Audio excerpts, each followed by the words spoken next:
فاتحہ.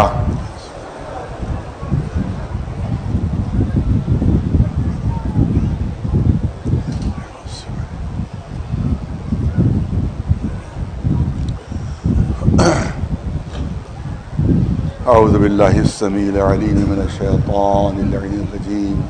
بسم اللہ الرحمن الرحیم. الحمد للہ رب العالمین والصلاة والسلام علی سید الانبیاء والمرسلین سیدنا و نبینا و شفیع المذنبین ابی القاسم محمد وأهل بيته الطيبين الطاهرين المعصومين.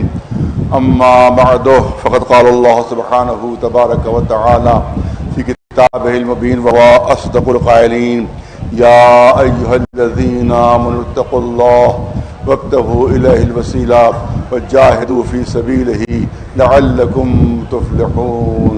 صلوات محمد.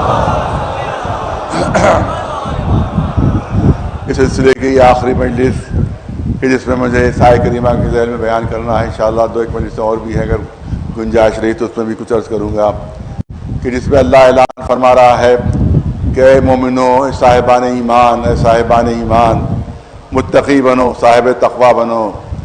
اور اس کے بعد اعلان ہو رہا ہے کہ وابتغوا الیہ الوسیلہ، اور دیکھو اللہ تک پہنچنے کے لیے، اللہ تک کے تقرب کے لیے، اللہ کی قربت کے لیے تم وسیلہ تلاش کرو، وسیلہ تلاش کرو. اور دیکھو اللہ کی راہ میں جہاد کرو، شاید تمہیں اللہ کی طرف سے فلاح مل جائے، فلاح مل جائے. اب خلاصہ پیش کرنا چاہتا ہوں کیونکہ یہ آخری مجلس ہے اور ظاہر ہے کہ شدید گرمی ہے، مجھے بھی احساس ہے. خیر آپ لوگ تو خالی کرتا اور وہ پہنے ہوئے ہیں، خالی شرٹ اور پہنے ہوئے ہیں، مجھے دیکھ لیجیے آپ قبا بھی ہے، ابا بھی ہے، امامہ بھی ہے، تو میرا کیا عالم ہوتا ہوگا گرمی میں. لیکن بہرحال یہ چند دن کی گرمی ہے، پھر انشاءاللہ جنت کی ٹھنڈک ہی ٹھنڈک ہوگی انشاءاللہ. ایک صلوات بھیجے بلنداوات.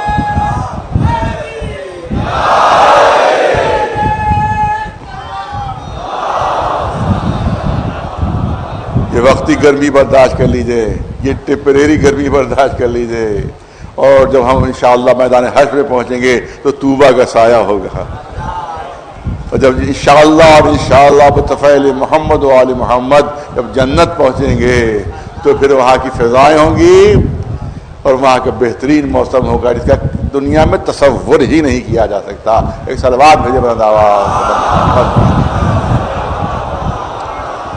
میں نے کہا تحقیقی مجلس سے نہیں جو آپ کے سامنے، کیونکہ بہت ہی اہم موضوع، بہت ہی امپارٹنٹ موضوع ہمارے مذہب کے لحاظ سے، جس کی بنیاد کے اوپر ہمیں کفر و شرک اور واجب القتل، یعنی ان کا قتل کر دینا، مار ڈالنا، ان کا گلا کاٹ دینا مسلمانوں پر واجب ہے.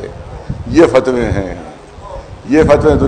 دنیا میں جتنی بھی دہشت گردی پھیل رہی ہے وہ انہی فتووں کی بنیاد کے اوپر، کہ جو سعودی عرب کے ملاؤں نے، جو بحرین کے ملاؤں نے، جو قطر کے ملاؤں نے، فلاں جگہ، جس میں یہاں کے ملاؤں کی خاموشی ان کی تائید ہے. یہاں کے جو وہابی ملا ہیں وہ حکومت کے ڈر سے تو نہیں دیتے فتویٰ، لیکن خاموش رہتے ہیں. یہ خاموش رہنا ہی اس بات کی دلیل ہے کہ ان فتووں کی تائید میں ہیں، ان فتووں کی تائید میں یہاں کے ملا بھی، وہابی ملا بھی ان فتووں کی تائید میں ہے، جس کی وجہ سے پوری دنیا میں دہشت گردی اور آتنکواد اور ٹیررزم پھیل رہا ہے. تو یہ اسی لیے انتہائی اہم موضوع. اور آج کل کیونکہ بہت زیادہ ٹارگٹ کلنگ ہو رہی ہے ہمارے پاکستان میں، ابھی آپ نے دیکھا ہوگا افغانستان میں دھماکہ ہوا، آپ دیکھیں نائجیریا میں شیعہ مارے جا رہے ہیں. کہاں دنیا کا کوئی حصہ نہیں ہے کہ جہاں کے اوپر شیعہ مارے نہ جا رہے ہوں. صرف 2 ملک ایسے ہیں، سنو اور غور سے سنو. 2 ملک، کوئی سیاسی بیان نہیں ہے، حقیقت ہے جو بیان کر رہا، کوئی سیاسی بیان نہیں، حقیقت ہے جو بیان کر. 2 ملک ایسے ہیں کہ شیعہ سب سے زیادہ محفوظ ہیں، ایک ایران، دوسرے ہندوستان.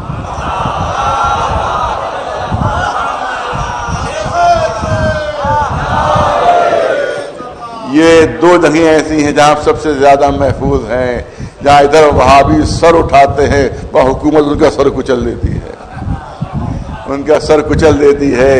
بہت شکر کیجئے کہ ہمارے بہت سے شیعوں نے جو ووٹ دیے تو وہ حکومت نہیں بن پائی. اپنے پیروں پر تم نے کلہاڑی ماری ہے چھٹ بھئیے لیڈروں کے بہکاوے میں آ کر. چھٹ بھئیے لیڈروں کے بہکاوے میں آ کر اپنے پیروں پر کلہاڑی مار لی اور ایسے پارٹی کو ووٹ دیا, ایسی پارٹی کو کہ اگر وہ آ جاتی تو نہ یہ مجلسیں ہوتی, نہ یہ ماتم ہوتا, نہ یہ جلوس ہوتے. اسی طرح سے سڑکوں پر امامے بکھرے ہوتے, اسی طرح سے لاٹھیاں چل رہی ہوتی. ارے کیسے احمق تھے جو ووٹ دے رہے تھے, کیسے احمق تھے جو ووٹ دے رہے تھے. احمق تھے, اپنے پیروں پر کلہاڑی مار رہے تھے. یہ احمق اپنے پیروں پر کلہاڑی مار رہے تھے, اپنے پیروں پر کلہاڑی مار رہے تھے. اب ہم کس منہ سے کسی مطالبے کو لے کر جائیں, کس منہ سے کس مطالبے کو لے کر جائیں, کس منہ سے جائیں. کوئی وزیر اب شیعہ نہیں ہے. دیکھو اپنی حماقت کا نتیجہ. کوئی شیعہ وزیر نہیں ہے, نہ یہاں ہے نہ سینٹر میں ہے. کوئی شیعہ وزیر نہیں ہے. یہ جو تم کو دو چار احمقوں نے بہکا لیا, دو چار ہمارے دشمنوں اور حاسدوں نے جو بہکایا, اور تم نے ووٹ کم دیے, ہلڑ زیادہ مچایا. نہیں, ووٹ کم ملے کیونکہ شیعہ وہ گھر سے نکلتے ہی نہیں, چھٹی مناتے ہیں. ووٹ کم ملے, ہلڑ زیادہ مچایا کہ ہم نے تو الٹ دی حکومت, ہم نے تو یہ کر دیا, ہم نے تو وہ کر دیا. ہلڑ زیادہ مچا دیا جس کا نقصان ہم ابھی تک بھگت رہے ہیں. پتہ نہیں کون سا معجزہ ہے جو ہماری باتیں مان لی جاتی ہیں.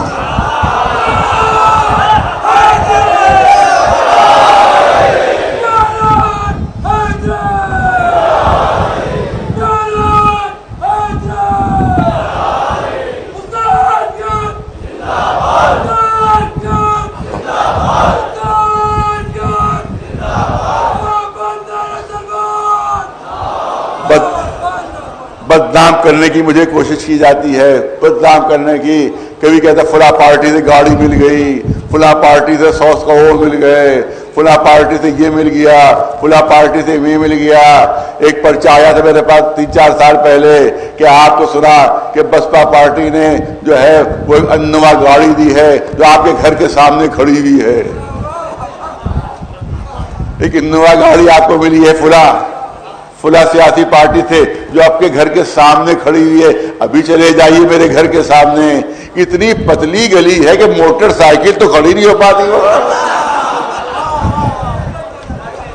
جا کر دیکھ لیجیے, اتنی پتلی گلی ہے میرے گھر کے سامنے, موٹر سائیکل نہیں کھڑی ہو سکتی. وہاں گاڑی کہاں سے کھڑی ہوگی. لیکن لوگ جھوٹ بول رہے تھے اور کچھ ہماری قوم کے احمق مان بھی رہے تھے. ایک سلوات بھیجے برو.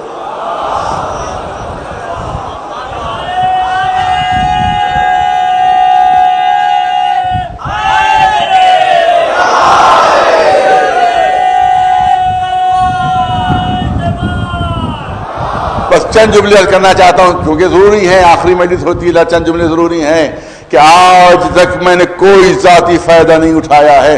ذاتی نقصانات تو اٹھائے ہیں, ذاتی کوئی فائدہ نہیں اٹھایا ہے. میرا جو بھی عمل ہوتا تھا وہ صرف قوم کے لیے, صرف اہل بیت علیہ السلام کے لیے, صرف اپنی ملت کے لیے ہوتا تھا کہ ان کو فائدہ پہنچے. مجھے کوئی بھی ذاتی فائدہ پہنچا ہو تو کوئی ہاتھ اٹھا کر بتا دے کہ آپ نے یہ ذاتی فائدہ اٹھایا ہے. لاکھوں کا مجمع اس وقت ہے, کوئی یہ ہاتھ اٹھا دے کہ یہ آپ نے ذاتی فائدہ اٹھایا ہے, یہ آپ نے ذاتی فائدہ اٹھایا ہے. گھر وہی ہے جو باپ کے زمانے میں تھا,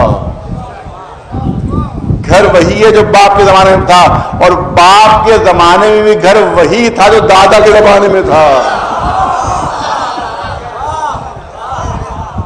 جو گھر دادا کے زمانے میں تھا وہی باپ کے زمانے میں وہی مجھ کو ملا ہے کہ جب میں وہاں رہتا ہوں آج تک کوئی جائیداد نہیں خرید سکا. میں میرے نام سے دیکھ لی, اٹھا لیجیے, کہیں کوئی جائیداد میرے نام سے ہو, کہیں کوئی پلاٹ میرے نام سے ہو, کہیں کوئی گھر میرے نام سے ہو, وہی باپ دادا کا پرانا گھر, اسی میں رہ رہا ہوں. آج تک ممبر کو گواہ کر کے آج تک میں اپنے لیے گاڑی نہیں خرید سکا, آج تک گاڑی نہیں خرید سکا. جتنی بھی میرے پاس گاڑیاں رہیں وہ دوسروں کی دی ہوئی بھیک ہے، کوئی میری اپنی گاڑی نہیں ہے۔ اس سے پہلے بھی کسی نے گاڑی دے دی، میں بیٹھ گیا۔ آج بھی جو میرے پاس گاڑی ہے وہ میرے ایک رشتہ دار جو بمبئی میں رہتے ہیں، یہ ان کی گاڑی ہے جس پر میں بیٹھ رہا ہوں، میری نہیں ہے، میری نہیں ہے۔ بتاؤ میں نے کیا ذاتی فائدہ اٹھایا، کیا ذاتی فائدہ اٹھایا؟ نہیں، صرف قوم و ملت کے لیے کام کرتا رہا، پھر بھی گندے گندے الزامات لگتے رہے، پھر گندی گندی باتیں ہوتی رہیں اور قوم خاموش رہی اور شربت کا گھونٹ سمجھ کر ان گندی باتوں کو پیتی رہی۔ پوری توجہ چاہوں گا، اگر صرف قوم کے لیے کام کر رہا ہوتا تو کب کا بوریا بسترا باندھ کے بھاگ چکا ہوتا۔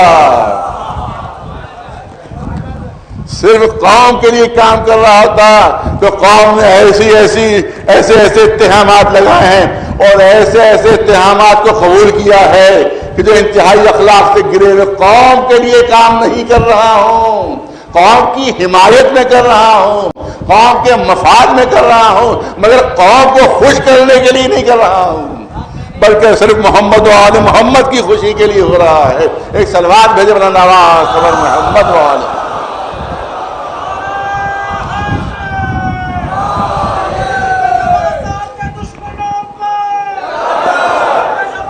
اہل بیت کے دشمنوں پر، اہل بیت کے دشمنوں پر لعنت، اہل بیت کے دشمنوں پر لعنت، اہل بیت کے دشمنوں پر لعنت، عزاداری کے دشمنوں پر لعنت، عزاداری کے دشمنوں پر لعنت۔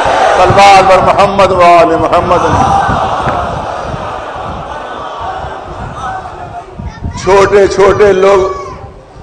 چھوٹے لوگوں نے کروڑوں کے مکانات بنا لیے بے ایمانی کے پیسوں سے، قوم کے پیسے لوٹ کر کروڑوں کے مکانات بنائے گئے ہیں، قوم کے پیسے لوٹ کر کروڑوں کے مکانات بنائے ہیں۔ قوم کی زمین پر شکن بھی نہیں ہے، قوم نے ہلکا سا اسے سوال بھی نہیں کیا ہے۔ کیوں؟ آپ دیکھیں کہ نہیں ہے، اگر حقیقت ہے تو بتائیں، اور اگر میں جھوٹ بول رہا ہوں تو بتائیں آپ کہ کون ہے، کتنے بڑے بڑے مکانات جو بن گئے ہیں اور پورا قوم کو نقصان پہنچایا جا رہا ہے۔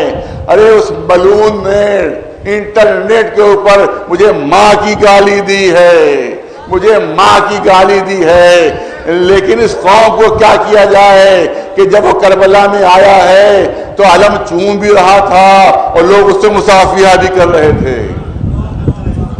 ایک 10 برس کے بچے نے جب اس کو علم چومتے دیکھا تو اس نے گھبرا کر اپنے باپ سے کہا، ارے یہ تو نجس ہے، یہ تو نجس ہے۔ ارے وہی جب فتوے دیا کرتے تھے تب کہیں سے فتویٰ آ گیا تھا کہ عالم نجاست میں علم و زری کو نہیں چھوا جا سکتا، عالم نجاست میں علم و زری کو نہیں چھوا جا سکتا۔ قیامت بجاتی تھی ذاکروں نے، خطیبوں نے، کسی نے کہہ دیا تھا کہ چھو سکتے ہیں، قیامت بجاتی تھی۔ اور یہ مجسم نجس، یہ علم کو بوسہ دے رہا، چھو رہا ہے، کسی کی حمیت نہیں جاگی، کسی کی حمیت نہیں پھڑکی، پھر کسی نے کوئی فتویٰ نہیں دیا۔ سب میری دشمنی ہے، یہ دشمن میرے ہیں، جو میرا دشمن ہے وہ ان کا دوست بن جاتا ہے۔ ایک صلوات بھیجے بلند آواز صبر محمد والا۔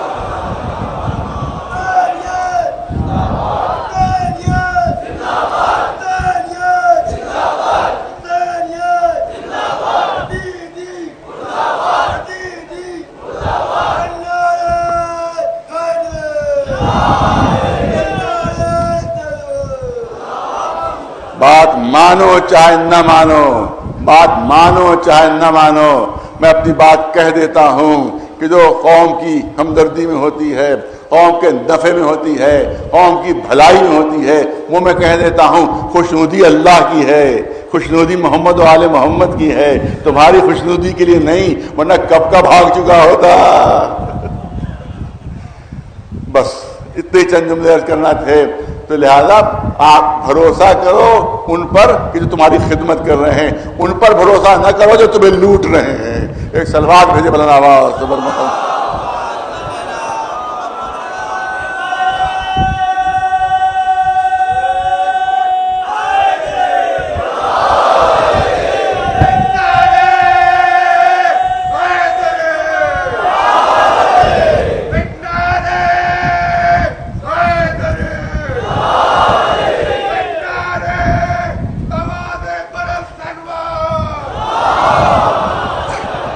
شہدرہ کی مسجد کی اراضی پہ کچھ لوگ ناجائز قبضے کی کوشش کر رہے ہیں.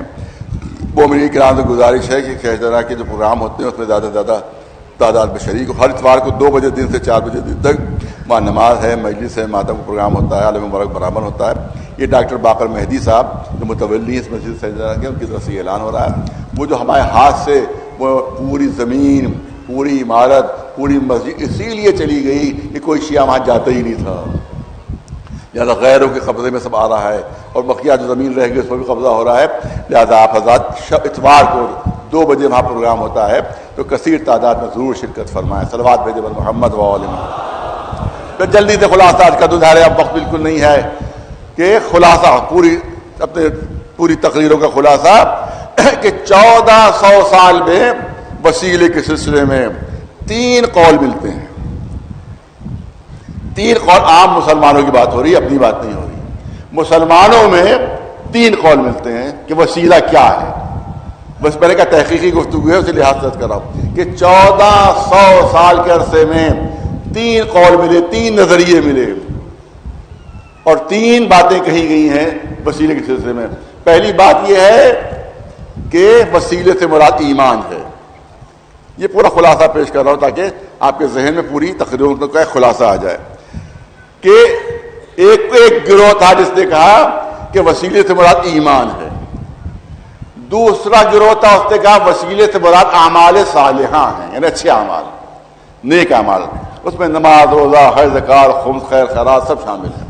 اعمال اچھے اعمال, اچھے عمل وہ مراد ہے. اور ایک گروہ نے کہا کہ یہاں پر نماز مراد ہے,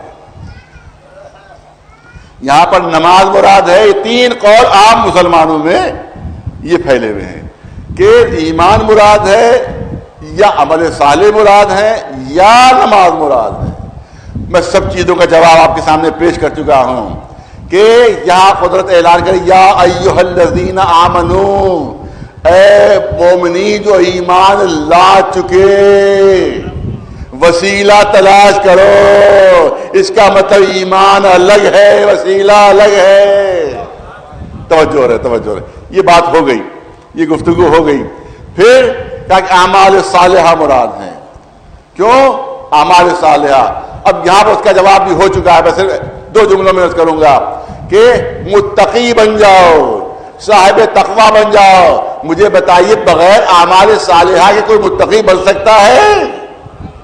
اس کا مطلب اعمال صالحہ اس کے پاس پہلے سے موجود ہیں, کیونکہ اعمال صالحہ کا دوسرا نام تقوی ہے, تقوی کا دوسرا نام اعمال صالحہ ہے, اعمال صالحہ کا دوسرا نام تقوی ہے. تو تقوی میں اور اعمال صالحہ میں کوئی فرق نہیں ہے.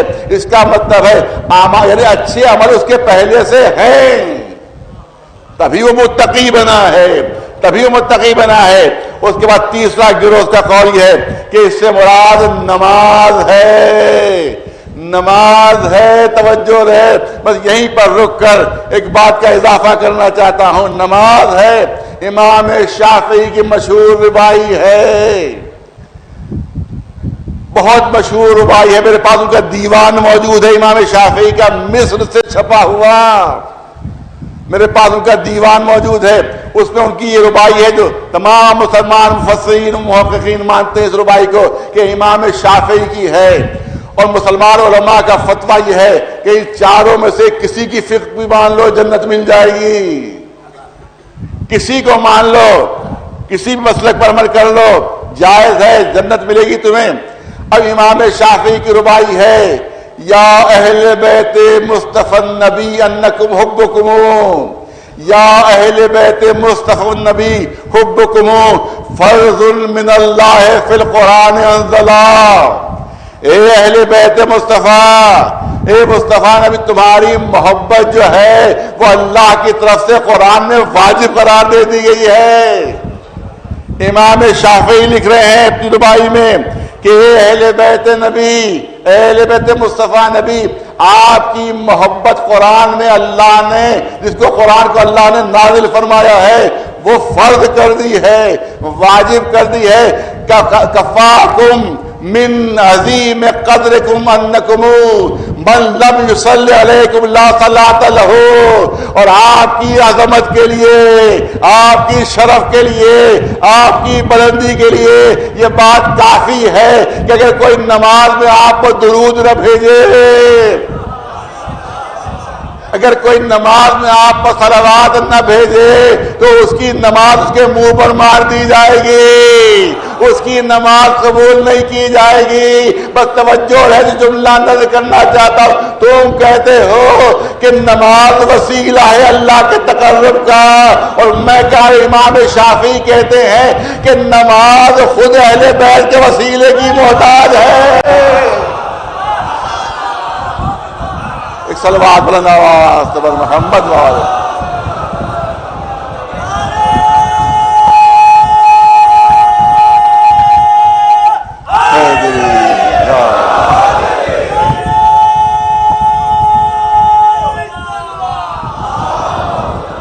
کیا کیا جائے، بہت کم وقت رہ گیا ہے، اسی کم وقت میں اپنی بات کو مکمل کرنا ہے۔ ہاں، تمام چیزیں چھوڑتے ہوئے قرآن کی بہت سی دلیلیں ہیں۔ جناب یوسف کے بھائی، جب جناب یوسف پاس آ گئے ہیں، جناب یعقوب دونوں ملاقات ہو گئی ہے، تو اب یہ بھائی پہنچتے ہیں جناب یعقوب کے پاس۔ یا ابانا استغفر لنا، اے میرے بابا آپ ہمارے لیے اللہ سے استغفار کیجئے۔ کہا جاتا ہے کہ کوئی وسیلہ نہ ڈھونڈو، براہ راست اللہ سے طلب کرو۔ تو کیا جناب یعقوب کو علم نہیں تھا؟ جناب یعقوب کو فوراً کہنا چاہیے تھا، ارے اللہ سے براہ راست توبہ مانگو، مجھ کو درمیان میں کیوں وسیلہ بنا رہے ہو؟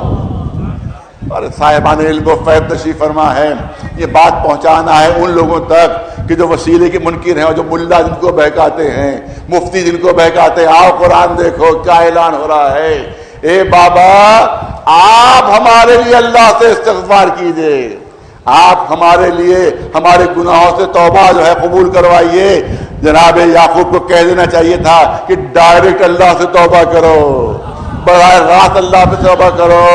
آپ قرآن میں موجود ہے، جناب یعقوب نے فرمایا سوف استغفر لکم ربی، میں بہت جلدی اللہ سے تمہارے لیے توبہ طلب کروں گا۔ تو نبی کو وسیلہ بنایا کہ نہیں بنایا؟ قرآن میں ذکر موجود، قرآن میں تذکرہ موجود۔ اس کا مطلب یہ ہے کہ نبی کے بیٹے اپنی دعاؤں کے لیے نبی کو وسیلہ بنا رہے ہیں، اور قرآن نے قیامت تک اس کو ثبت کر دیا۔ اس کا مطلب یہ ہے کہ بغیر وسیلے کے نہ دعا قبول ہوگی، نہ توبہ قبول ہوگی، نہ استغفار قبول ہوگا۔ ایک صلوات بلند آواز پر محمد والے۔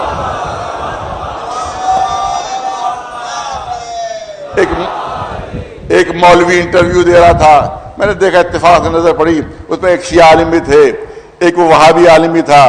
اس نے دلیل دینا شروع کی، وہی جو میں نے پچھلی کل یا پرسوں پڑھا تھا، آج کو دوسرے رخ کرنا چاہتا ہوں۔ ارے صاحب، جو رگے گردن سے زیادہ قریب ہو اس کے لیے کسی وسیلے کی کیا ضرورت ہے؟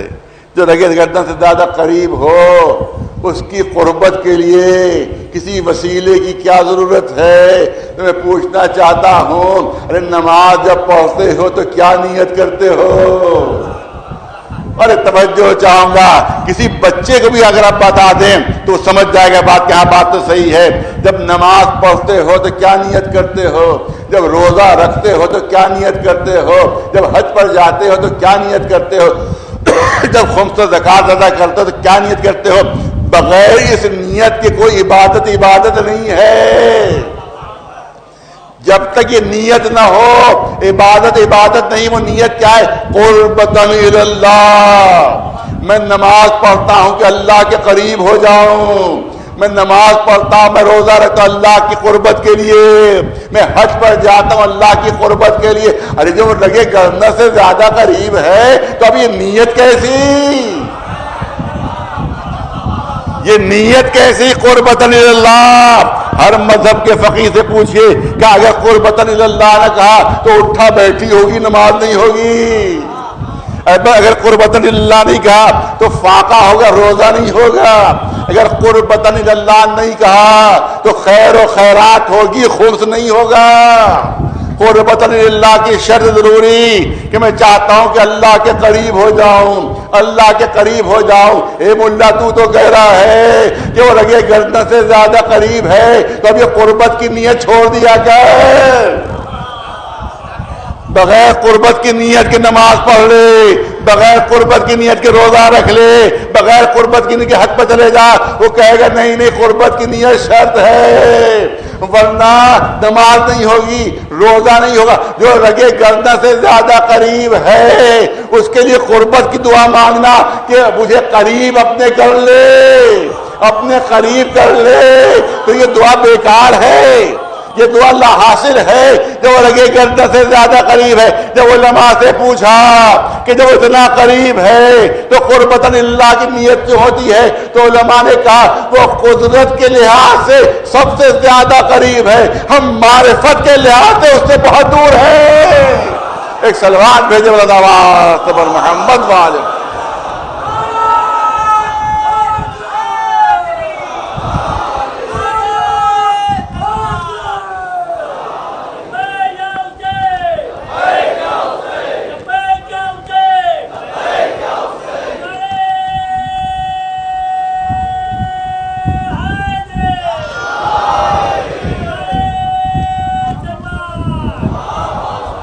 ہم جیسے مسلمانوں سے اگر پوچھا جائے نماز کیوں پڑھ رہے ہو، ارے جنت مل جائے، روزہ کیوں رکھ رہے ہو، جنت مل جائے، حج پر کیوں جا رہے ہو، جنت مل جائے، پوری توجہ رہے۔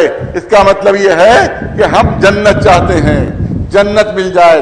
اب سوال یہ کہ پہلے یہ تو دیکھو کہ مالک جنت کون ہے، مالک جنت کون ہے۔ بس آخری مثال دیتے، وہی مثال میں سمجھانے کے لیے دینا چاہتا ہوں کہ مجھ کو کوئی پلاٹ خریدنا تھا، فرض کیجئے، اگرچہ خریدنا نہیں ہے، یہ نہ سمجھے کہ لوگ آ جائیں کہ ان کو خریدنا ہے، میں صرف مثال دے رہا ہوں کہ فرض کیجئے مجھے کوئی پلاٹ خریدنا ہے، ایک پلاٹ پسند آ گیا، اور اس کے بعد میں نے پوچھا کہ اس کا مالک کہاں ہے، تو ان کا صاحب وہ تو ایران میں رہتے ہیں اس کے مالک، لہذا جب تک مالک نہ آ جائیں آپ خرید نہیں سکتے۔ میں واپس آ گیا کہ جب کبھی آئیں گے ایران سے تو ان کے بات ہو جائے گی۔ اس کے بعد یہاں شام ہوئی تو کسی نے دروازہ کھٹکھٹایا، کسی نے دروازہ کھٹکھٹایا، میں جا کر نکلا تو دیکھا کہ صاحب بزرگ کھڑے ہوئے ہیں۔ کیا بات ہے؟ مجھے معلوم ہوا کہ آپ فلاں پلاٹ خریدنا چاہتے ہیں کہ ہاں میں خریدنا تو چاہتا ہوں، لیکن کیا کروں، اس کے مالک جو ہیں وہ وہاں ایران زیارتوں پر گئے ہوئے، آ جائیں تشریف لے آئیں تو اس سے بات ہو جائے۔ کہا نہیں نہیں میں بیچ دوں گا آپ کے ہاتھ، میں بیچوں گا آپ کے ہاتھ۔ کہا آپ کیسے بیچ سکتے؟ کہا میں ان کا سسرا ہوں۔ ارے توجہ رہے، توجہ رہے، میں ان کا سسرا ہوں، وہ میرے داماد ہے، میں ان کا سسرا ہوں، میں بیچ سکتا ہوں۔ کہا یقیناً آپ سسرے ہیں، وہ آپ کے داماد ہیں، مگر کاغذات ان کے نام ہیں، آپ نہیں بیچ سکتے، کاغذات جائیداد کے ان کے نام ہیں، آپ نہیں بیچ سکتے۔ تھوڑی دیر بعد پھر دروازہ کھٹکھٹا، توجہ رہے گی اگلس پر، پھر دروازہ کھٹکھٹا کسی نے، اب جو دیکھا تو کچھ اور لوگ بھی آئے ہوئے ہیں، پہلے تو ایک ہی تھے، اب 4-5 لوگ آئے ہوئے ہیں، 3-4 لوگ آئے ہوئے ہیں۔ کہا بھائی کیا بات ہے؟ کیا معلوم ہوا کہ وہ پلاٹ آپ خریدنے والے ہیں؟ کیا میں نے کہا ہاں میں خریدنے والا ہوں۔ کہا کیوں نہیں خریدا ابھی تک؟ کہا بھائی اس کے مالک جو ہیں وہ وہاں گئے ہیں ایران۔ کہا نہیں نہیں ہمارے ہاتھ سے لے لیجیے آپ۔ ارے ہم بیچنے کے لیے تیار ہیں۔ آپ کون ہیں؟ کہا ہم اس مالک کے یار ہیں۔ ارے توجہ رہے، کہا آپ کی یاری آپ کی جگہ پر، مگر آپ مالک نہیں ہیں، آپ نہیں بیچ سکتے۔ ارے جنت کے طلبگار ہو، یہ تو دیکھو مالک جنت کون ہے۔ نہیں، قرآن مجید کی دلیل دوں گا، قرآن مجید کی دلیل دوں گا، پوری توجہ رہے۔ وَجَزَاهُمْ رَبُّهُمْ بِمَا صَبَرُوا جَنَّةً وَحَرِيرًا۔ یہ کس موقع پر آئے؟ سورہ دہر کی آیت کریمہ ہے، جس وقت امام حسن امام حسین کو طبیعت ناساز ہوئی، کچھ طبیعت ناساز ہوئی، رسول اللہ کی خدمت میں پہنچے مولا علی، فرمایا کہ طبیعت بچوں کی ناساز ہے، کیا روزے نظر کر لو، روزے نظر کر لو، روزے نظر کر لیے اور 3 دن تک روزے رکھے گئے۔ آپ کو پورا واقعہ معلوم ہے کہ جب بھی روزہ افطار کرنے کے لیے بیٹھتے تھے، روٹیاں دسترخوان پر آتی تھی، فوراً کوئی نہ کوئی مانگنے والا آ جاتا تھا۔ پہلے دن جو ہے وہ یتیم آیا، پھر اسیر آیا، پھر مسکین آیا پہلے دن، پھر دوسرے دن اسیر آیا، پھر آخر میں جو ہے وہ اس طرح سے پوری ترتیب سے 3 دن تک لوگ آتے رہے اور روٹیاں اٹھ کر جاتی رہیں، اور صرف پانی سے افطار ہوا، پانی سے افطار ہوا۔ تو اس کا مطلب یہ ہے کہ 3 دن فاقے سے رہے، پانی سے، اور روٹیاں گئیں۔ اب اس میں بحث نہیں ہوا مانگنے والے کون تھے، اس سے بحث نہیں، گفتگو نہیں ہے، کیونکہ بعض نے تو کہا کہ فقیر تھے، بعض نے کہا ملائکہ تھے وہ جو آئے تھے۔ تو ہمارا عقیدہ یہی کہ وہ ملک تھے جو آئے تھے۔ ایک سلوات بھیجے بلند آواز پر محمد وآلہ۔ لیکن بہت ہو جائے گی، صرف اتنا کرنا ہے کہ اس کے بعد جب تیسرے دن روٹیاں چلی گئی تب آیت نازل ہوئی، جزاہم ربہم بما صبروا جنتا وحریرا۔ اے اہل بیت، تم نے جو صبر کا مظاہرہ کیا ہے اس کی جزا میں ہم پوری جنت تمہیں دے رہے ہیں۔ قرآن ہے، قرآن مجید ہے، پوری جنت تمہاری، پوری جنت تمہاری۔ تمام مسلمانوں سے چیلنج کے ساتھ گفتگو ہو رہی ہے کہ قرآن اٹھا کر اور قرآن سر پر رکھ کر یہ بتاؤ کہ ان روٹیوں میں رسول کی روٹی شامل تھی یا نہیں؟ ارے توجہ چاہوں گا، ان روٹیوں میں رسول کی روٹی شامل تھی، رسول کی روٹی شامل تھی۔ قرآن سر پر رکھو اور بتاؤ، قرآن میں قرآن ہاتھ میں لے لو اور بتاؤ کہ یہ روٹیاں جو تیرے اہل بیت سے چلی ہیں اس میں رسول کی روٹی شامل تھی یا نہیں تھی؟ نہیں نہیں، رسول اللہ کی روٹی شامل نہیں تھی، صرف اہل بیت کی روٹیاں تھیں۔ جب گئیں تو جزا میں جنت ملی، تو اس کا مطلب اب مالک جنت اہل بیت ہے، اب مالک جنت اہل بیت ہے۔ مثال پیش کروں تاکہ بات بچوں کے لیے واضح ہو جائے کہ میں کہیں سے گزر رہا تھا، دیکھا ایک بہت خوبصورت باغ ہے، باغ بہت اچھے اچھے پھل لگے ہوئے ہیں، بہت خوبصورت پھل لگے ہوئے ہیں۔ میں اندر داخل ہو گیا، میں نے پھل توڑنا چاہے، پھل کھانا چاہے، وہاں پہ ایک نگہبان موجود تھا، وہ دوڑتا ہوا آ گیا، ارے بھائی یہ تو دیکھیے کہ آپ کے مالک کی اجازت آپ پاس ہے کہ نہیں ہے؟ میں نے کہا مالک کون ہے؟ کہا 5 لوگ اس کے مالک ہیں، اس باغ کے 5 لوگ مالک ہیں۔ کیا نام تو مجھے بتاؤ؟ اس نے 5 کے نام بتایا، فلاں فلاں فلاں فلاں فلاں، یہ 5 لوگ اس باغ کے مالک ہیں، یہ 5 لوگ اس باغ کے مالک ہیں۔ میں نے کہا بھئی تم نے 5 نام لیے ہیں، ان میں 4 سے تو میرا اختلاف ہے۔ بہت توجہ، جہاں جہاں آواز جا رہی ہے کہ 4 سے تو میری لڑائی ہے، ان سے تو اختلاف ہے، ان سے تو دشمنی ہے، لہذا وہ راضی نہیں ہوں گے کہ میں ان کے مال سے کچھ لے لوں، ان کے حصے سے کچھ لے لوں۔ مگر ایک 5واں جو اس میں ہے ان سے ہماری بڑی دوستی ہے، ان سے ہماری بہت دوستی، وہ ہم سے محبت کرتے ہیں، مجھ سے محبت کرتے ہیں، لہذا ان 4 کے حصے سے میں نہیں کھاؤں گا، بلکہ وہ 5واں جو میرا دوست ہے جو اس ملکیت میں شریک ہے اس کے حصے سے میں کھا لوں گا، اس کے حصے سے بھی کھا لوں گا۔ اور جب وہ آئے تو بتا دینا کہ آپ کے ایک دوست آئے تھے، انہوں نے آپ کے حصے سے وہ پھل کھا لیے، آپ کے حصے سے پھل کھا لیے۔ تو اگر یاد رکھیں آپ، مسلمان بڑا چالاک ہے، اگر رسول اللہ کی روٹیاں بھی جنت کی جزا میں شامل ہوتی تو مسلمان جنت میں گھس جاتا، مسلمان جنت میں گھس جاتا۔ کیسے آئے؟ کہ اہل بیت کے حصے سے نہیں کھاؤں گا، رسول سے بڑی دوستی ہے، میں ہم اس کے حصے کھائے، زیادہ جنت میں رسول کی روٹیاں نہیں رکھی۔ ارے لاکھ رسول سے دوستی کرتے ہو، لاکھ دعوے دار، مگر اس وقت تک جنت نہیں جا سکتے جب تک اہل بیت کے دعوت سے وابستہ نہ ہو جاؤ۔ صلوات اللہ محمد و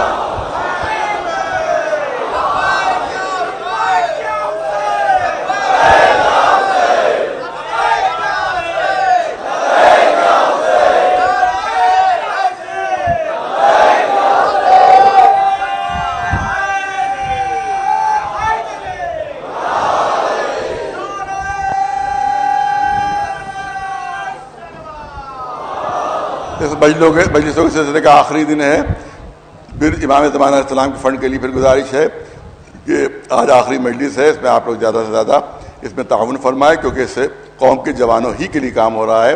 مفت میں کلاسز ہو رہے ہیں، ان کے کمپیوٹر کے اور تمام چیزیں ان کو تعلیم دی جا رہی ہیں، خواتین کے لیے ہے، تو تمام جو ہے وہ اسی قوم کے پیسوں سے ہو رہا ہے، لہٰذا اس پہ تعاون بے انتہا ضروری ہے۔ صلوات بھیجے پر محمد وآل محمد علیہ السلام۔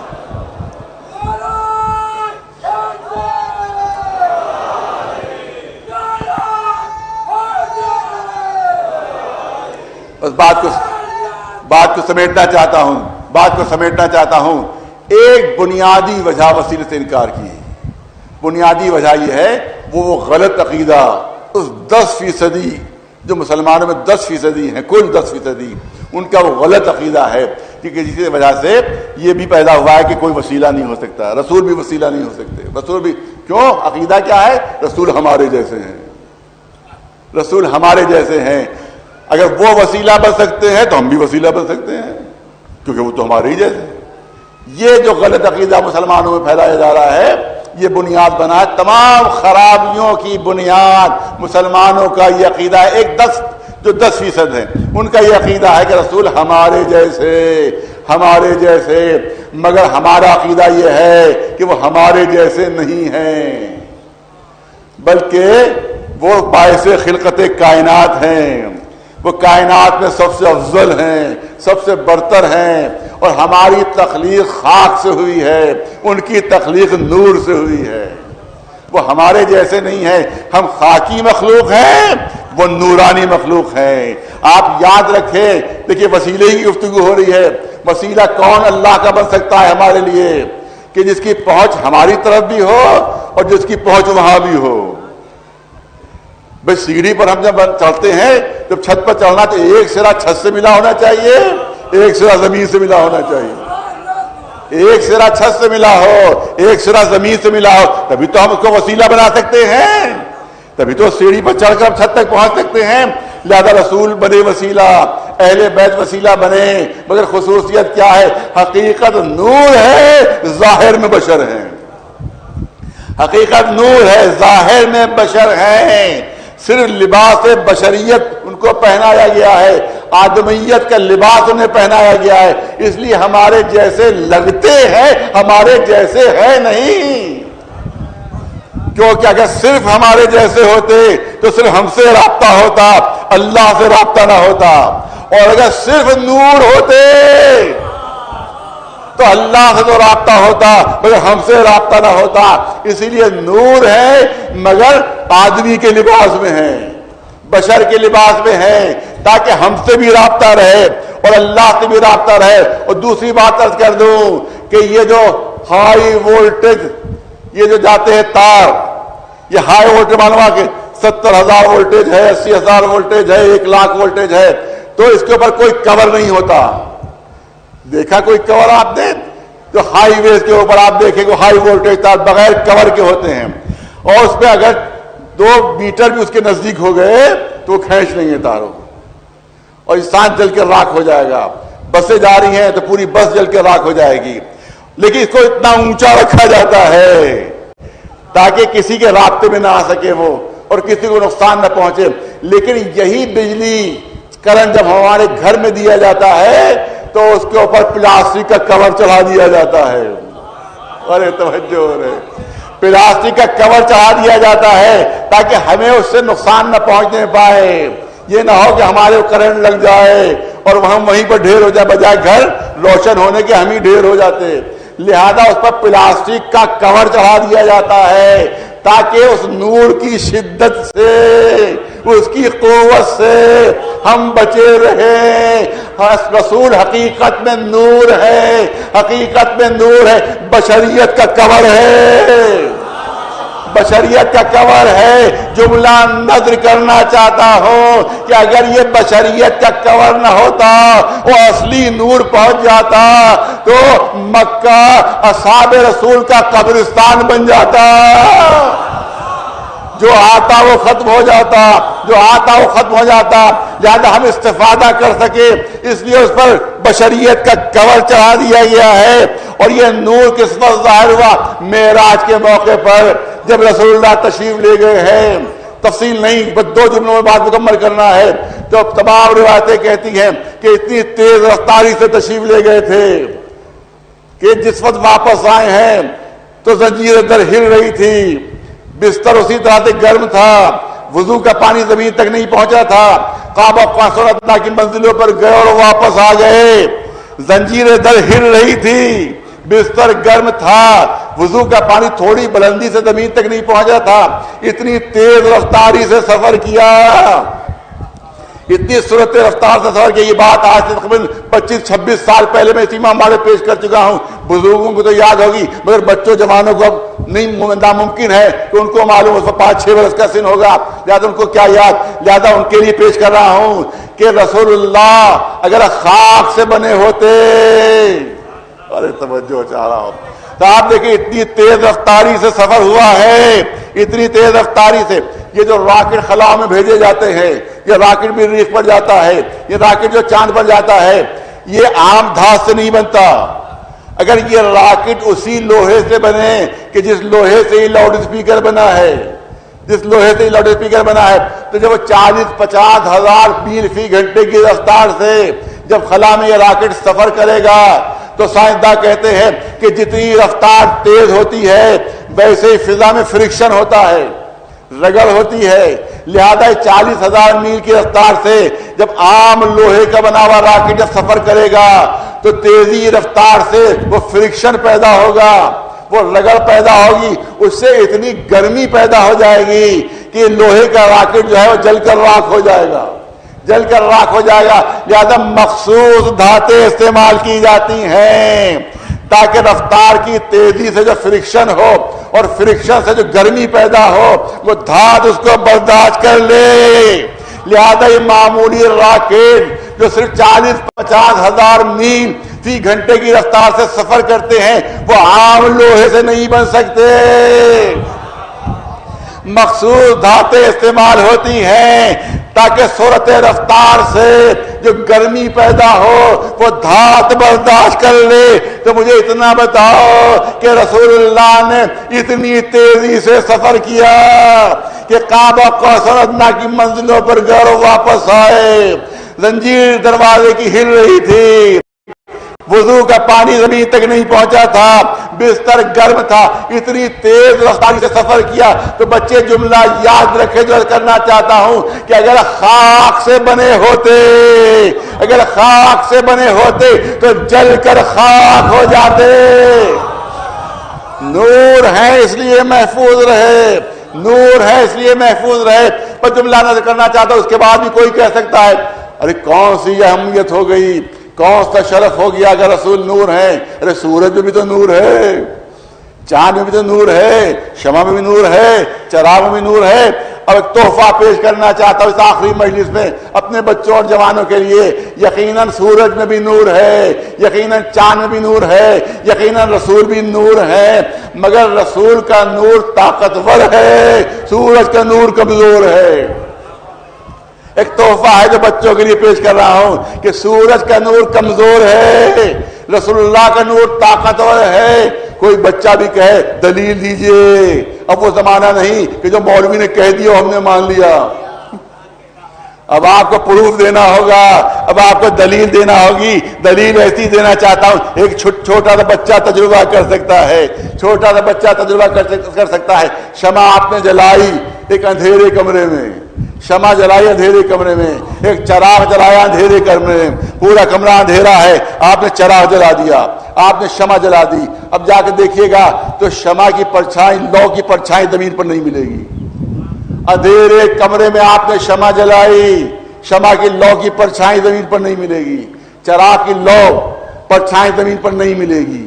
اندھیرے کمرے میں جلائی, اسی شمع کو سورج کے سامنے لے جائیے, آج ہی تجربہ کر لیجئے, آج ہی بچے تجربہ کر لیں کہ ادھر سورج کے سامنے لے جائیے شمع کو, سورج کے سامنے لے جائیے چراغ کو, تو جیسے ہی سورج کے سامنے وہ چراغ آئے گا, جیسے ہی سورج کے سامنے وہ شمع آئے گی, ایک عجیب فرق ملے گا, ایک عجیب فرق ملے گا.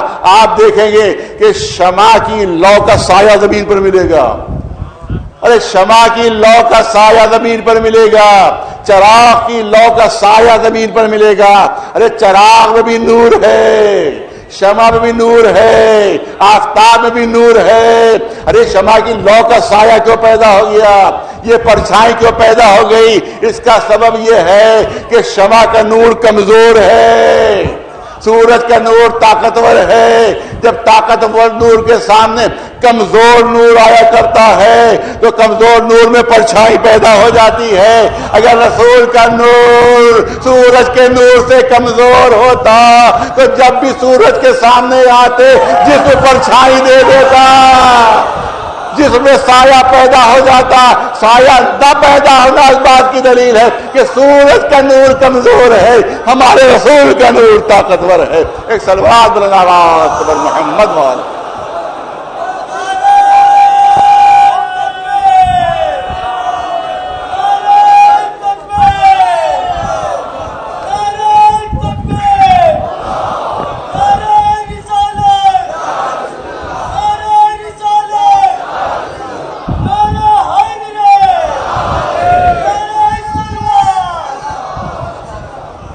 بس بات کو مکمل کر رہا ہوں، لیکن مجمع سے ایک گزارش ہے جو کرنا چاہتا ہوں کہ عام طور سے آپ نے دیکھا ہوگا جب مصائب شروع ہوتے ہیں تو ذاکر امامہ اتار دیتا ہے، لیکن یہاں 2 مجلسیں 3 مجلسیں ایسی ہیں جس میں شروع میں امامہ نہیں اتارا جاتا بلکہ آخر میں امامہ اتارتے ہیں۔ وہ آخر میں امامہ اتارنا اس بات کی دلیل ہوتا ہے کہ بس اب شبیہیں آ جائیں، مجلس ختم ہو رہی ہے، تو لہذا مجمع سے بھی گزارش ہے، خاص طور سے خواتین سے بھی گزارش ہے کہ جب تک میرا امامہ سر سے اترا ہوا نہ دیکھیں اس وقت تک کھڑے نہ ہو کوئی، اور جو زنجیر کا ماتم کرتے ہیں اسے بھی گزارش ہے وہ بیچ مجلس میں کھڑے ہو جاتے ہیں تو بس ڈسٹرب ہو جاتی ہے۔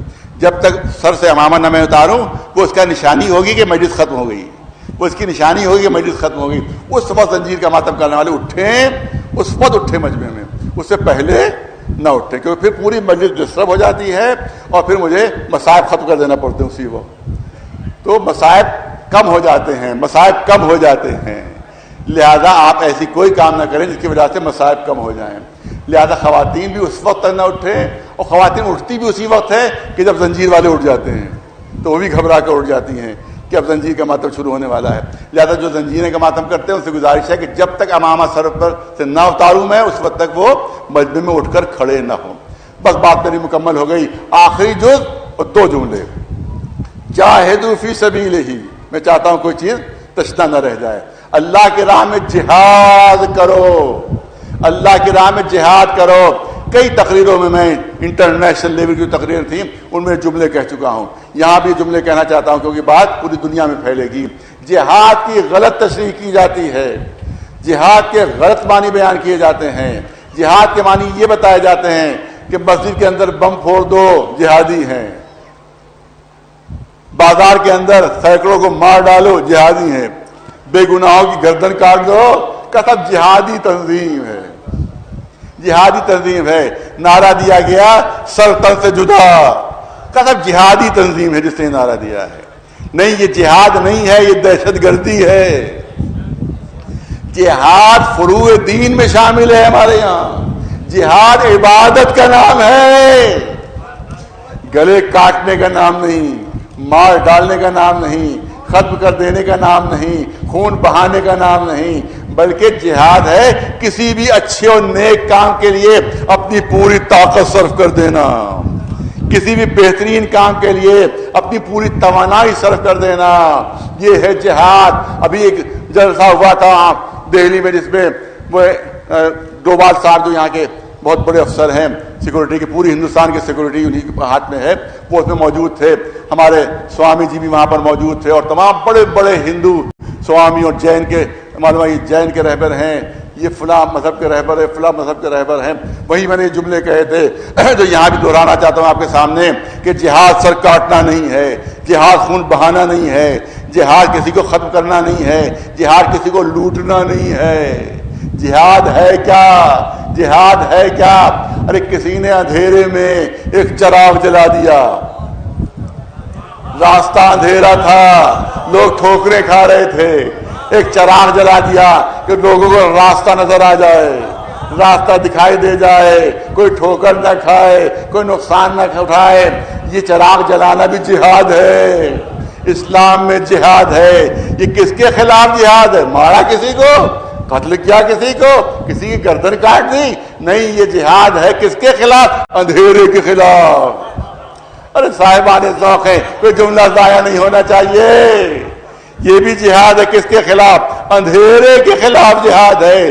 کہیں انلٹریسی تھی، کہیں جہالت تھی، سب جاہل تھے. ہم نے اسکول کھول دیا، مدرسہ کھول دیا. یہ بھی جہاد ہے، یہ بھی جہاد ہے. کس کے خلاف جہاد ہے؟ جہالت کے خلاف. جہالت کے خلاف جہاد ہے. ایک ماں اپنے بچے کو دودھ پلاتی ہے، ایک ماں اپنے بچے کو دودھ پلاتی ہے. رسول اعلان فرما رہے ہیں کہ اس کو جہاد کا ثواب مل رہا ہے. ایک بچے کو دودھ پلاتی ہے، رسول نے فرمایا ماں کو جہاد کا ثواب مل رہا ہے. اس کا مطلب یہ نکلا کہ جہاد زندگی لینا نہیں ہے، بلکہ جہاد نام ہے زندگی دینے کا. یہ جو بچہ دودھ پی رہا ہے اس کو زندگی مل رہی ہے. جہاد زندگی لینے کا نام نہیں، جہاد زندگی دینے کا نام ہے. اگر کسی خون بہانے کا نام نہیں، بات مکمل کر دوں، خون بہانے کا نام نہیں، بلکہ کسی مرتے ہوئے مریض کو اپنے جسم کا خون دے کر اس کی جان بچانے کا نام جہاد ہے. اس کی جان بچانے کا نام جہاد ہے. بس آخری جو عرض کر دوں آپ کے سامنے، کوئی نماز پڑھ رہا ہے، سب سے برتر عبادت اسلام میں نماز ہے. بچوں کے لیے عرض کروں کہ ڈوبتے ہوئے پر بھی نماز واجب ہے، جس کو صلاۃ الغریق کہا جاتا ہے. عجیب حکم ہے.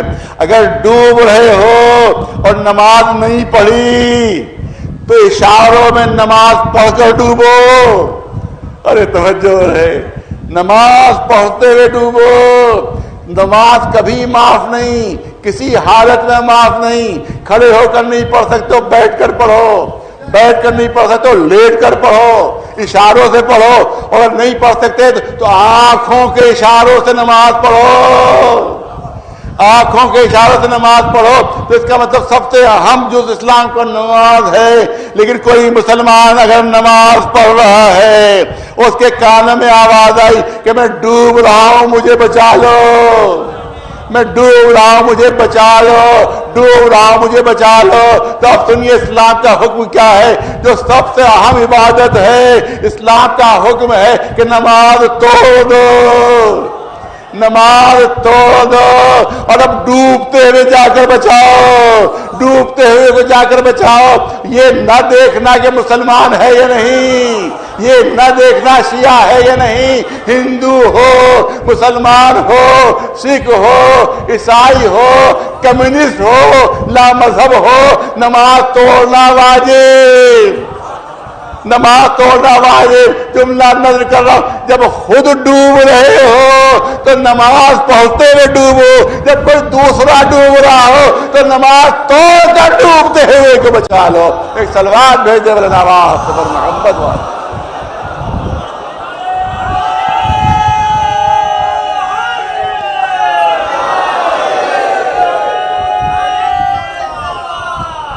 جہاد خون بہانے کا نام نہیں ہے، اپنا خون دینے کا نام ہے. خون بہاؤ گے تو کوئی اثر نہیں ہوگا، اپنا خون دو گے تو قیامت تک ماتم ہوگا. حسین کی قربانی کربلا کے میدان میں خون اپنا دے رہے ہیں، اپنے بچوں کا خون دے رہے ہیں. کبھی علی اکبر کے سینے کا خون، کبھی قاسم کے پامال شدہ جسم کا خون، کبھی اون محمد کے زخموں سے بہتا ہوا خون، کبھی عباس کے کٹے ہوئے بازوؤں کا خون. یہ سب خون جو ہے وہ اللہ کی راہ میں قربان ہو رہا ہے کہ اسلام بچ جائے، دین بچ جائے، ظلم ختم ہو جائے، دنیا سے ظلم ختم ہو جائے. ظلم کے خلاف قربانیاں تھیں، انسانیت کی حفاظت میں یہ قربانیاں تھیں. اور آخر میں جب سب ختم ہو گئے، حمید ابن مسلم کہتا ہے کہ حسین نے آخری بار آواز دی، حل من ناصر ینصرنا، ہے کوئی جو میری مدد کرے، ہے کوئی جو میری مدد کرے. حمید کہتا ہے کہ ایک خیمہ حسینی سے ایک زبردست رونے کی آواز بلند ہوئی، زبردست رونے کی آواز بلند ہوئی.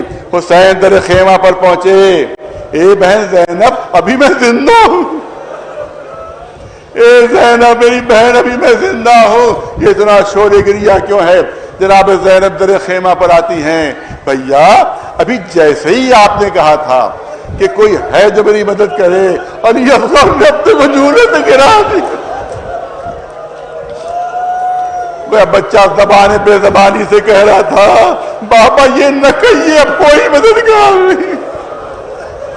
ابھی آپ کا علی اصغر موجود ہے, ابھی آپ کے ننھا سا مجاہد موجود ہے. لاؤ میرے بچے کو میری آغوش میں دو, لے جاتا ہوں دشمن کے سامنے, شاید کسی کو رحم آ جائے. امام علی اصغر کو آغوش میں لیے ہوئے, ابا سے ڈھانکے ہوئے. حمید کہتا میں یہ سمجھا کہ شاید حسین قرآن لا رہے ہیں اور قرآن کا واسطہ یزیدیوں کو دیں گے. لیکن جب حسین ایک بلندی پر پہنچے, اب جو دامن ہٹا تو قرآن کا ایک ورق تھا جو حسین کی آغوش میں تھا. اے قوم جفاکار, اگر میں تمہاری نگاہوں میں گناہگار ہوں تو اس بچے کی کیا خطا ہے, اس بچے کا کیا قصور ہے, اس کو تو پانی پلا دو. کوئی جواب نہیں آیا. حمید کہتا ہے پورا منظر دیکھ رہا تھا, جب کوئی جواب نہیں آیا حسین نے علی اصغر کو کربلا کی زمین پر لٹا دیا. لٹا کر پیچھے ہٹ گئے اور وہاں سے اعلان کیا کہ اگر تم یہ سمجھتے ہو کہ اس کے بہانے میں پینا چاہتا ہوں اور اس کے بہانے میں پی لوں گا تو میں اس کو زمین پر لٹا کر پیچھے ہٹا جاتا ہوں. تم خود آ کر اسے پلا دو, دیکھ لو بس یہ مرنے ہی والا ہے, اس کا بس دم نکلنے والا ہے. ہاں عزادارو, میں نے پڑھ دیا اور آپ نے سن لیا, لیکن حمید کہتا ہے کہ میں منظر دیکھ رہا تھا.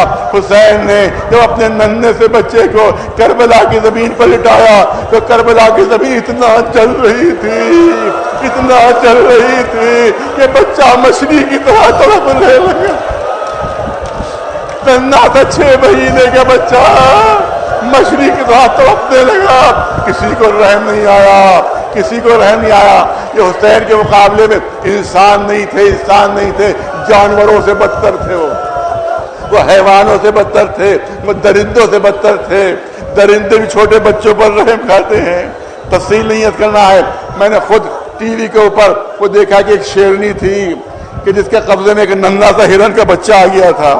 اس نے ہرن کے بچے کو بچانے کے لیے اپنی جان دے دی تھی. ایک درندے نے,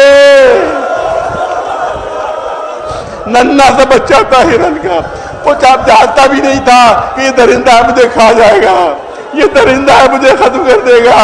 وہ خود اس کی گود میں جا رہا تھا ایک سا, اس کی محبت ایسی جوش ماری کہ اس نے اپنی جان دے دی اس کی حفاظت میں. تو درندے بھی چھوٹی بچوں سے محبت کرتے ہیں. ارے کربلا کے کیسے درندے تھے, یہ کربلا کے کیسے درندے تھے. بچہ مچھلی کی طرح تڑپ رہا ہے مگر یزیدیوں کو رحم نہیں آ رہا ہے, یزیدیوں کو رحم نہیں آ رہا ہے. حسین آگے بڑھے, علی اصغر کو گود میں اٹھا لیا. اے علی اصغر, ایسا لگتا ہے کہ ان کو یقین نہیں آ رہا ہے کہ تو پیاسا ہے. اپنی پیاس ان پر ظاہر کر دے, اپنی پیاس ان پر ظاہر کر دے. عزاداروں, ایک بچہ جو بول نہ سکتا ہو کیسے بتائے کہ میں پیاسا ہوں, لیکن بابا آپ کا حکم ہے تو تعمیل ہوگی. حمید کہتا ہے کہ میں پورا منظر دیکھ رہا تھا. حمید کون ہے؟ یزید کی طرف سے کربلا کے واقعات لکھنے کے لیے معین ہوا تھا. یہ جنگ میں شریک نہیں تھا, صرف واقعات لکھنے کے لیے تھا. سارے واقعات کربلا کے اس نے لکھے. وہ کہتا ہے کہ میں دیکھ رہا تھا کہ حسین نے اس بچے کو دوبارہ اٹھا لیا اور کہا اے علی اصغر, لگتا ہے ان کو یقین نہیں آ رہا تو پیاسا ہے, تو اپنی پیاس ان پر ظاہر کر دے, بتا دے میں کتنا پیاسا ہو. حمید کہتا ہے میں نے منظر دیکھا, یا تو بچے کا چہرہ باپ کی طرف تھا یا آہستہ آہستہ اپنے چہرے کو گھمایا, اتنا گھمایا کہ چہرے کا رخ یزیدیوں کی طرف ہو گیا. وہ دیکھ کیا کہتا, میں نے دیکھا یہ کہا کہ بچے نے اپنی سوکھی زبان, اپنی سوکھی زبان اپنے پکوائے ہوئے ہونٹوں پر پھیرنا شروع کی. اے ظالموں, دیکھو میں کتنا پیاسا, اے یزیدیوں دیکھو میں کتنا پیاسا ہوں. ہاں, فوج یزیدی میں بغاوت کے آثار نمودار ہوئے. ہاں, حسین صحیح کہہ رہے ہیں, حسین صحیح کہہ رہے. عمر سعد جو سردار لشکر تھا خوف زدہ ہو گیا کہ کہیں فوج میں بغاوت نہ ہو جائے. ارے عرب کے سب سے بڑے تیر انداز قربلا کو حکم ہوا, بہت دیر سے نمک کھا رہا ہے, نمک حلالی کا وقت آ گیا ہے, بچے کے گلے پر تیر مارنا ہے. عزاداروں, اس ملعون نے ترکش میں تیر ڈھونڈنا شروع کیے. کچھ ایک نوک کے تھے، کچھ دو نوکوں کے تھے، ایک تیر ایسا تھا کہ جس کی 3 نوکیں تھیں، جس کو تیر شعبہ کہا جاتا ہے، 3 بھال کا تیر، 3 بھال کا تیر۔ عرب وحشی تھے، جنگلی تھے، مگر ان کا جنگ کا قانون تھا، جنگ کے ان کے اپنے قانون تھے، وحشی اور جنگلی ہونے کے بعد بھی جنگ کے قانون تھے، اور جنگ کا قانون یہ تھا کہ کبھی جنگ میں یہ 3 بھال کا تیر استعمال نہیں کرتے تھے۔ عرب والے کبھی جنگ میں یہ 3 نوکوں والا تیر استعمال نہیں کرتے تھے، بلکہ جب جنگلوں میں جا کر وحشی جانوروں کا شکار کرنا ہوتا تھا تب یہ 3 بھال کا تیر استعمال ہوتا تھا۔ ارے حرملہ کیسا وحشی جانور ہے، لیکن ننھے سے گلے کے لیے 3 بھال کا تیر چلے کمان میں جوڑا، بچے کے گلے کا نشانہ لیا، یہ کہا کہ ہاتھ کانپے، حرملہ کے ہاتھ سے تیر کمان چھوٹ کر زمین پر گر پڑے۔ عمر سعد کہتا ہے، اے حرملہ، عرب کا تو سب سے بڑا تیر انداز ہے اور تیرے ہاتھ کانپ رہے ہیں، تیرے ہاتھ کانپ رہے ہیں۔ حرملہ کہتا ہے، ابھی جو میں نے منظر دیکھا میں تو اس سے کیسے بیان کروں، ارے جیسے ہی میں نے بچے کا نشانہ لیا مجھے ایسا لگا ایک نقاب پوش بیوی سر پیٹتی ہوئی سامنے آ گئی۔ اے حرملہ کیا غضب کر رہا، ننھا سا گلا ہے، 3 بھال کا تیر ہے، پھر چلے کمان میں جوڑا، تیر چلا۔ روایت کہتی ہے کہ علی اصغر ایک کان سے دوسرے کان تک ذبح ہو گئے، ذبح ہو گئے۔ ارے گلے سے تیر گزرتا ہوا حسین کے بازو میں آ کر بے بس ہو گیا۔ میرا دل کہتا ہے ننھے بچے میں بابا سے معافی مانگی ہوگی، اے بابا ماں نے کہا تھا تمہارے ہوتے حسین کو کوئی زخم نہیں آنا چاہیے،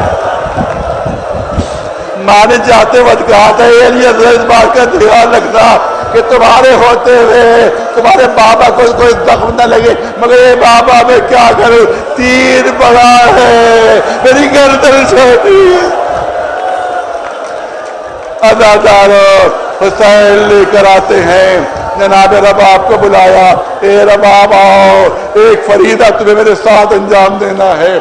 امام حسین آتے ہیں، اپنی ذوالفقار سے قبر علی اصغر کھودتے ہیں، ذوالفقار رو رہی ہے، اے آقا میں نے تو کبھی سوچا بھی نہیں تھا کہ مجھے یہ کام بھی کرنا پڑے گا۔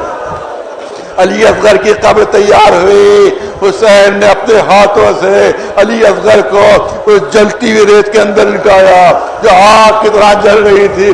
روایت کہتی ہے حسین نے وہ جلتی ہوئی خاک، وہ جلتی ہوئی خاک علی اصغر کی لاش پر ڈالنا شروع کی، پوری لاش ڈھک گئی، صرف چہرہ باقی رہ گیا، صرف چہرہ باقی رہ گیا۔ دیکھنے والے نے منظر دیکھا، حسین اٹھے، منہ پھیر لیا، اے رباب اب تم آگے بڑھو، یہاں تک میری ہمت تھی، اب تم چہرے کے اوپر تم خاک ڈالو، تم علی اصغر کو دفن کرو۔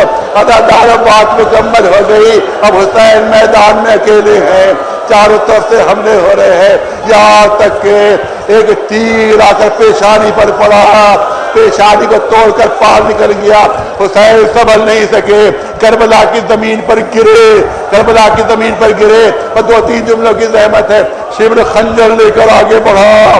صاحب اصحاب الیمین تحریر کرتے ہیں کہ شمر نے 12 وار کیے تھے، شمر نے 12 وار کیے تھے، اور وقت شہادت حسین ساری جماعتیں کربلا میں آ گئی تھی، ساری جماعتیں کربلا میں آ گئی تھی، سارے جنات آ گئے تھے، سارے ملائکہ آ گئے تھے، سارے انبیاء آ گئے تھے، سارے رسول آ گئے تھے، بھائی حسن آ گئے تھے، بابا علی آ گئے تھے، خود رسول اللہ تشریف لے آئے تھے، ماں فاطمہ زہرا حسین کے سرانے موجود تھی۔